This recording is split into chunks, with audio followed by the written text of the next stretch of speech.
परमात्मने प्रणतक्लेशनाशाय गोविंदाय नमो नमः।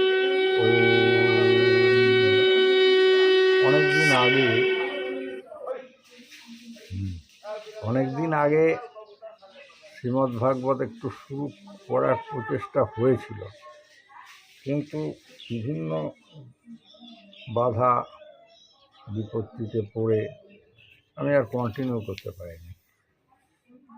দুঃখ লাগে। ছোটার মা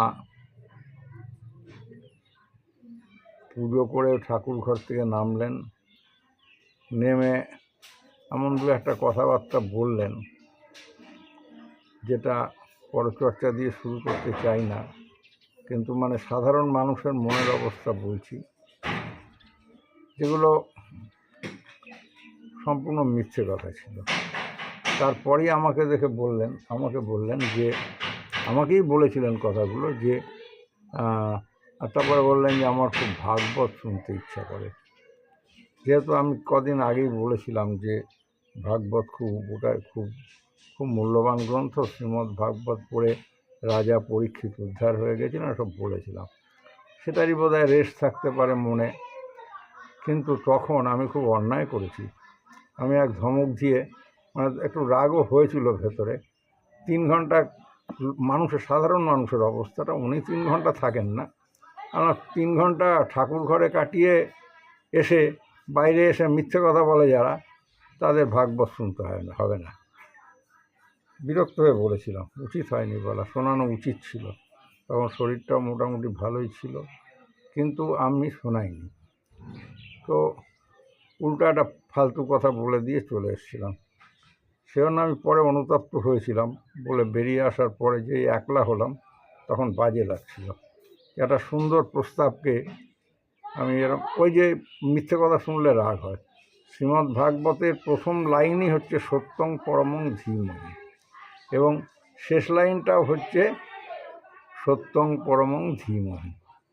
সেই জন্য মানুষকে ভালোবাসতে হলে ঈশ্বরে ভক্তি থাকা চাই। ঈশ্বর ভক্তি হচ্ছে মানব প্রেমের ভিত্তিভূমি।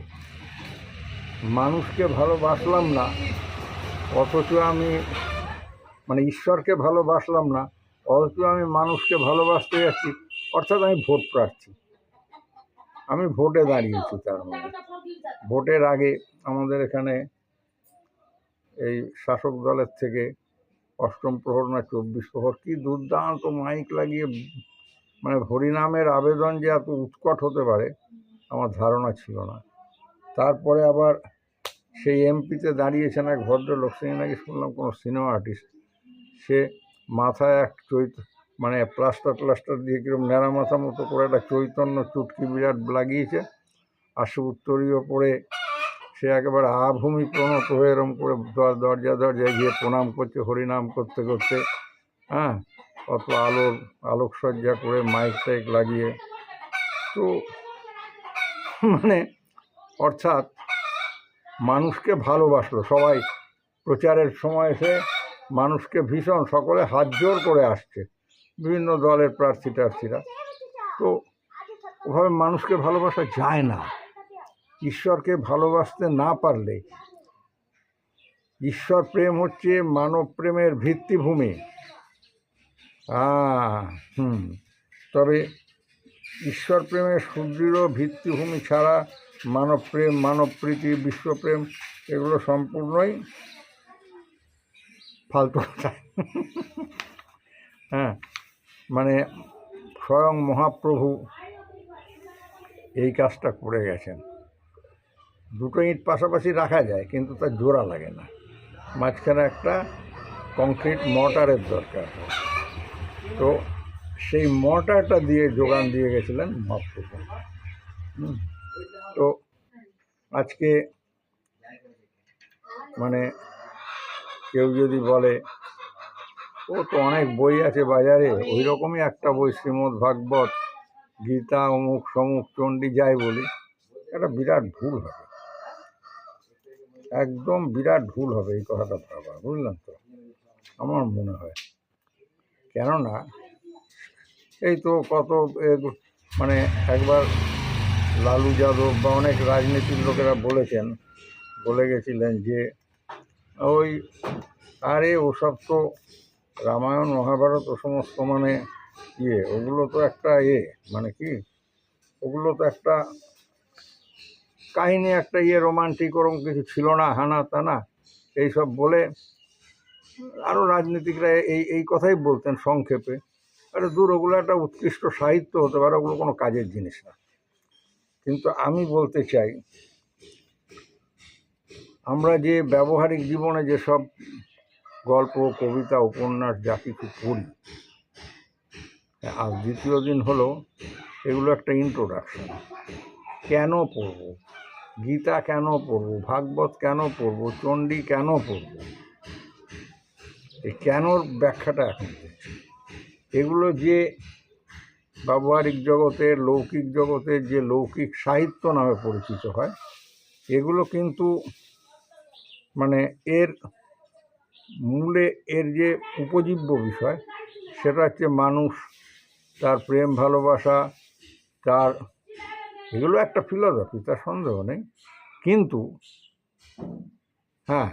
কিন্তু এই যেসব ফিলসফি আছে, মানুষে মিলন, বিরহ, তারপরে বেদনা, প্রতিহিংসা, প্রতিশোধ, কত কিছু নিয়ে একটা বিরাট জীবনের দর্পণ হিসেবে একটা উপন্যাস প্রতিফলিত হয়।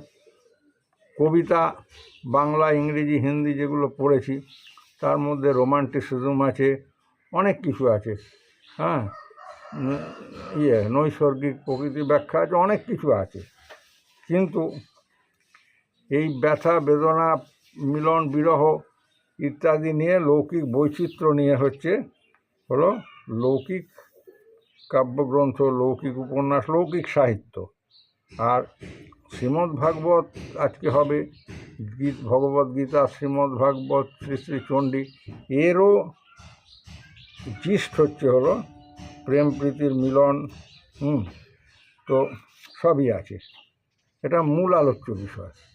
কিন্তু পার্থক্য এটাই যে সামাজিক, জাগতিক, ইন্ডিভিজুয়াল, মিলন, বিরহের যা কিছু আমরা কাব্যগ্রন্থ পড়ি বা ওই গল্প উপন্যাস পড়ি, এই সমস্তর যা উপজীব্য, শ্রীমদ্ ভাগবতমের সেটাই উপজীব্য। কিন্তু মানে মরজগতের এই মর্টাল ওয়ার্ল্ডের, এই মরজগতের যে প্রেম ভালোবাসা, এগুলো তো সব ট্রানজিটারি, ক্ষণিকের, আজ আছে কাল নেই। আমার কাছে এত লোক ডিভোর্স ঠেকাতে হয়, বেশি নয় কল্যাণীতেই আছে সব, বা এই আশপাশে আছে। ডিভোর্স এর অবস্থা এমন চলছে, কোথায় মিলন, কোথায় বিরহ, নিজের ব্যক্তিগত স্বার্থে আজকে বিয়ে করছে, কাল ডিভোর্স হচ্ছে। খুব বিচ্ছিরি, সন্ততিকে ফেলে। আমার এক বন্ধু বিদেশে থাকে, অনেক রাতে হোয়াটসঅ্যাপ কলে কথা হয়, খুব খারাপ লাগে এসব শুনে। অপূর্ব সব প্রতিভাবান ছাত্রছাত্রী, তারা একটি সন্তান লাভের পরে কি ডিভোর্স লাগে, আমার খুব দুঃখ হয়, বলি না কাউকে। আচ্ছা, এসব প্রসঙ্গে যাচ্ছি না। হয়েছে যে যুগ যুগ ধরে এই সমস্ত উপাখ্যান যুগ যুগ ধরে কত সাহিত্যপ্রেমী তাদের আনন্দের উপাদান জুগিয়েছে। কিন্তু মুশকিল হচ্ছে যে সেগুলো, এই লৌকিক জগৎ নিয়ে যা কিছু লেখা, এসব ট্রানজিটারি। কত সমস্ত সাহিত্যিক জন্মেছেন, কাল সেসব পুরনো হয়ে গেছে। রবীন্দ্রনাথের প্রদীপটা একটু জ্বলছে, সেটাও প্রায় নিভতে বসেছে, জানি না কদিন থাকবে। আর শ্রীমদ্ ভাগবত, এর যে প্রেম, এর যে জীবন দর্শন, এটা একটা ইউনিভার্সাল, ইটারনাল, এটা একটা শাশ্বত বিষয়। এই জন্য মানে এরকম গ্রন্থ আমার মনে হয় দ্বিতীয়টা নয়, নেই। সেই জন্য মানে সমস্ত কিছুর মিলিত, সমস্ত রকম সাহিত্য রসের সমস্ত মানে ইসের যে পাওয়ার যে উপায় এর মধ্যে দিয়ে, সেটা হচ্ছে নির্মল ভালোবাসা। হ্যাঁ, আর মানে সর্ববেদান্ত সার হচ্ছে ভাগবত, এ অপূর্ব সাহিত্য। এই ভাগবতের লক্ষ্যবস্তু হচ্ছে পরব্রহ্ম ভগবান ঈশ্বর। এই রকম ইটারনাল তত্ত্বের আলোচনায় এই গ্রন্থটা হয়েছেন, যেটা বিরাট ফিলসফি, বিরাট দর্শন। আর ভগবানকে যারা চান, ভগবানকে নিয়ে যারা চিন্তা করেন, ঈশ্বর চিন্তনের জন্য এটা খুবই খুবই এনজয়েবল, খুবই ইমপ্রেসিভ একটা বিষয়। যে দর্শন, ফিলসফি এবং পোয়েজি, ফিলসফি অ্যান্ড পোয়েজি, এই দুটো মিলে, এই দুটোর মিলিত মাধুর্য ইজ দ্য ফ্লো অফ শ্রীমদ্ভাগবতম। তো শুরুতেই ঋষি বলছেন, পিবত ভাগবতং রসমালয় মুহুরাহ রসিকা ভুবি ভাবুকা। তো সেই জন্যে শ্রীমদ্ভাগবত খাঁটি সোনা। অন দ্য আদার হ্যান্ড, ভাগবতের মানুষ গুড়ো কপট মানুষ, মানুষরূপে পরব্রহ্ম। আর ভাগবতের ভালোবাসা হচ্ছে আত্মার সাথে পরমাত্মা। সেই জন্যে ভাগবতের প্রেম হচ্ছে ভক্ত সঙ্গে ভগবানের শাশ্বত বন্ধন, ইটার্নাল রিলেশনশিপ, ইটার্নাল বন্ড। এই জন্যেই আমাদের লৌকিক জগতের, মরজগতের যে সাহিত্য, এটা হচ্ছে ট্রানজিটারি, এটা হচ্ছে নকল সোনা, অন্যান্য ধাতুর উপরে সোনার জল করা, গিল্টি করা জিনিস। আর শ্রীমদ্ভাগবতম হচ্ছে একদম অরিজিনাল 100% গোল্ড, কোনো অমুক ক্যারেট সমুক ক্যারেট, এটা একদম খাঁটি। তো দুটোই সমুজ্জ্বল, দুটোই গ্লোরিয়াস দেখতে।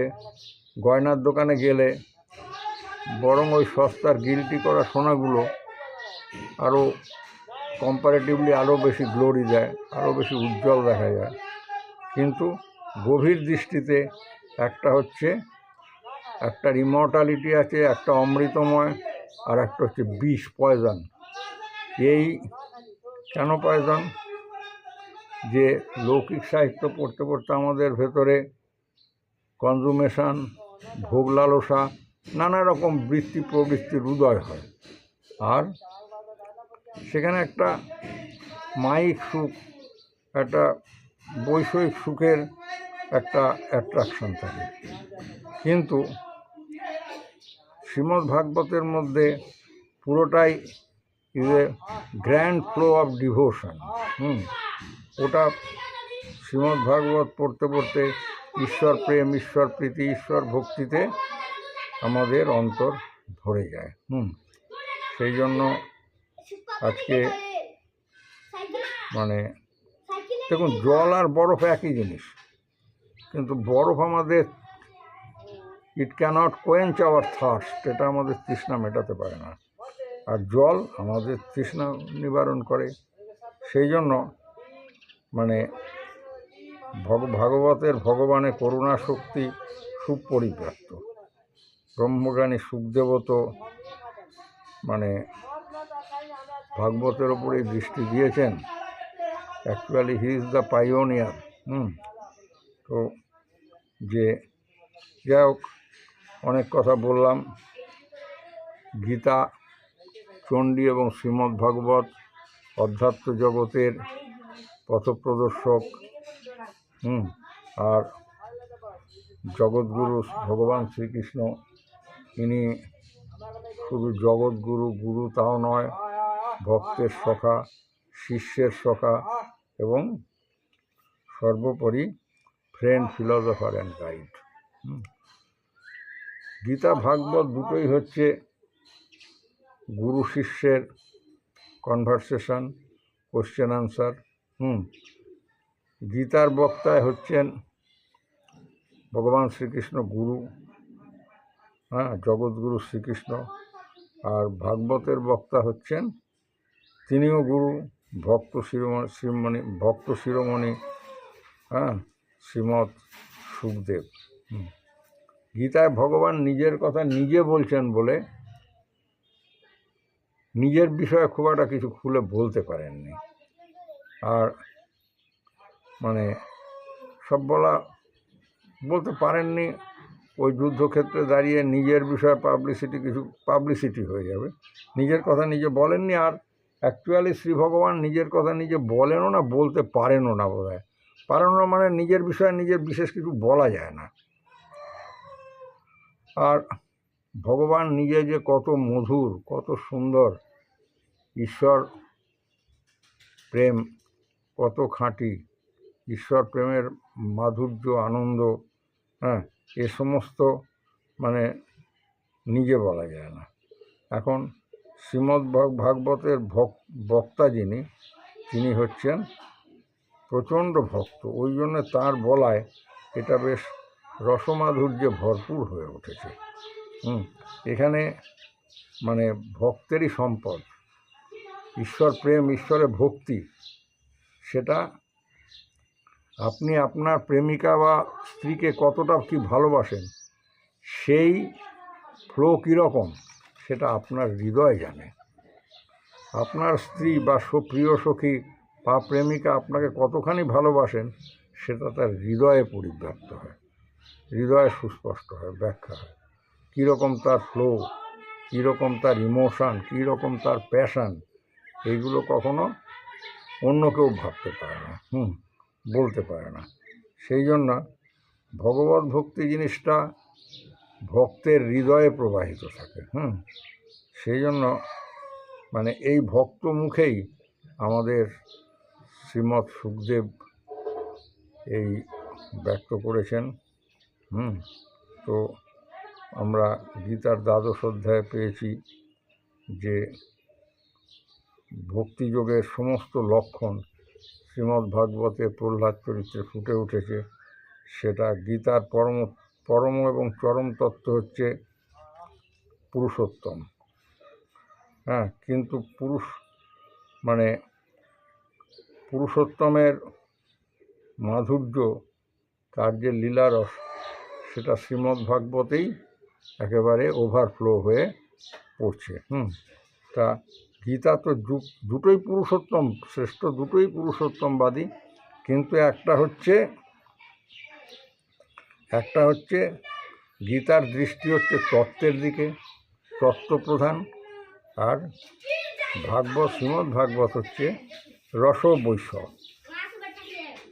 রসপ্রধান। এই রসপ্রধানের প্রধানই হচ্ছে ভক্তি, কিন্তু ওখানে আরও অনেক কিছু বলা হয়েছে, কর্ম, জ্ঞান, ভক্তি। যাই হোক, এই তত্ত্ব হচ্ছে ধরুন আপনি লর্ড চমচম খেতে খুব ভালোবাসেন।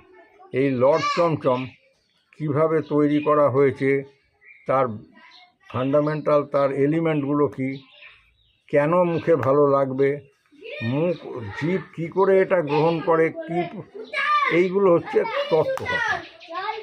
আর রস হচ্ছে রসবৈশ্য, মানে খেয়ে যে আনন্দ হচ্ছে, এইটাকেই বেদে বলেছে রসবৈশ্য। স্বরূপের সন্ধান, মধুব্রহ্ম, আনন্দ ব্রহ্ম নামে যার পরিচয়, শ্রীমদ্ ভাগবত তাঁরই নিরূপণ করে রসলীলার কথা বলেছেন।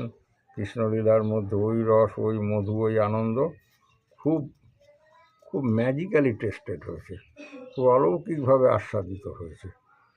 যাই হোক, এ বিষয়ে অনেক কথা বলা যেত, তবে আমরা ওইসব আলোচনা করতে গেলে অনেক দেরি হয়ে যাবে। তো মানে বেদান্ত দর্শন, যারা বৈদান্তিক, তারা জানেন যে দৃষ্ট হচ্ছে ব্রহ্মসূত্রম, ব্রহ্মসূত্র, যার যার মানে দ্বিতীয় সূত্রে আছে জন্মাদ্যস্য যত। শ্রীমদ্ভাগবতের ভেতরে যখন ঢুকবো তখন শুরুতেই ইয়েটা পাবো, জন্মাদ্যস্য যত। তো এই সূত্রটি নিয়ে ভাগবত শুরু হয়েছে, শ্রীমদ্ভাগবত শুরু হয়েছে। তো ইন্ট্রোডাকশানে অনেক কথা বললাম, ইন্ট্রোডাকশানের আগের দিনও হয়েছে, অনেক সময় গেল। আমরা এবার আস্তে আস্তে এর ভেতরে যেতে চেষ্টা করব। ওম নমো ভগবতে বাসুদেবায়। ওম।